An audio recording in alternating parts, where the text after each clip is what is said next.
Hi everyone, this is Daisy here, aka Professional High Priestess. Ooh, I got a little something going on there. That's okay because I'm about to go get my little face scrub on.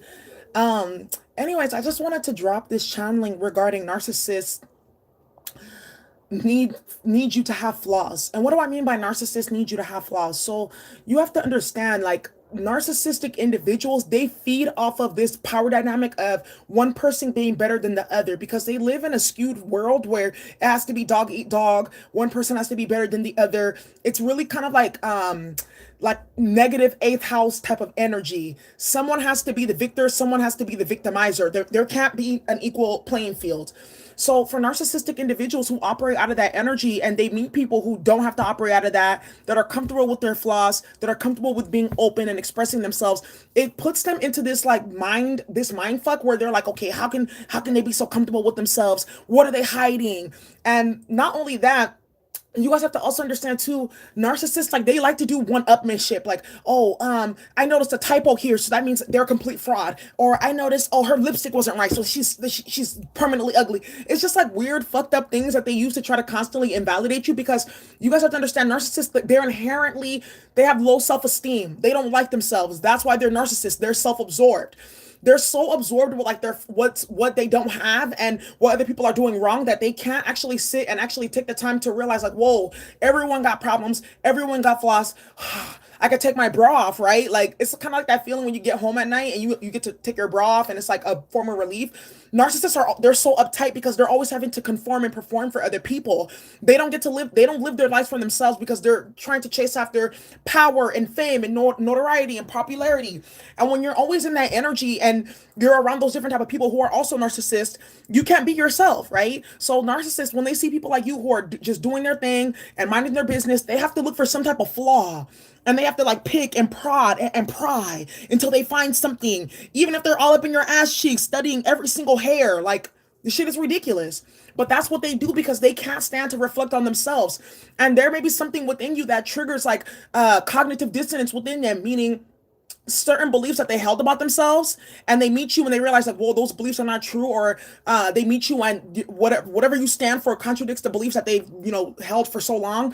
They start to go into something called, like, narcissistic projection, and narcissistic, like, I would call it like a narcissistic, like, labyrinth. Their mind starts to go into mazes and mazes in order to avoid, addressing those inner insecurities and inner flaws about themselves that they hate to, look at.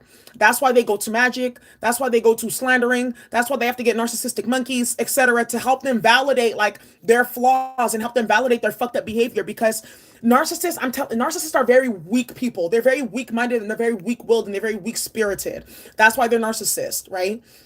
And when they see or interact with individuals that are in their power, and don't have to go to those different lengths, and they don't need outside validation, and they don't need materials or fame or money or things like that to make them happy, it bothers them because they've given up so much of themselves to have that, that it's like, how dare you be happy with so little?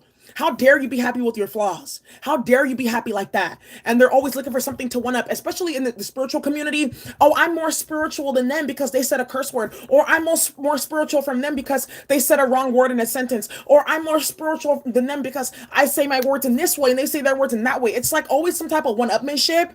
And it's just, all of it is just ways to avoid, the inner work that they need to do on themselves.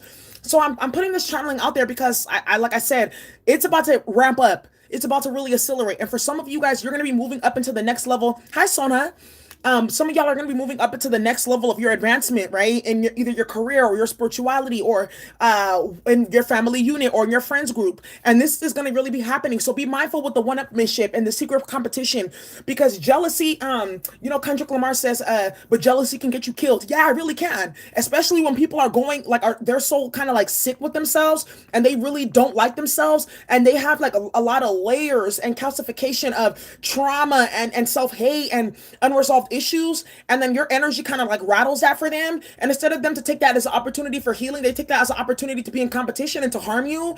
You guys have to be careful with that, because people have, like, really been, I've seen this and I've experienced this, people really driven to, like, ultimate lengths just to prove a point or just to one-upmanship, even if that means doing energy harvesting rituals or trying to kill you or ruining your relationships with other people just to prove a point, just to make themselves feel good about themselves. That's never going to make you feel good about yourself. You're going to have to find more things and more ways to compensate for your inner lack. And a lot of the times, that's why narcissists, a lot of the times they're addicts, because they can't handle day-to-day life without some type of coping mechanism or factor to delude them and solidify like their fucked up consciousness. That's really just what it is, y'all. So that is the message that I have for you. I hope all is well. Bye.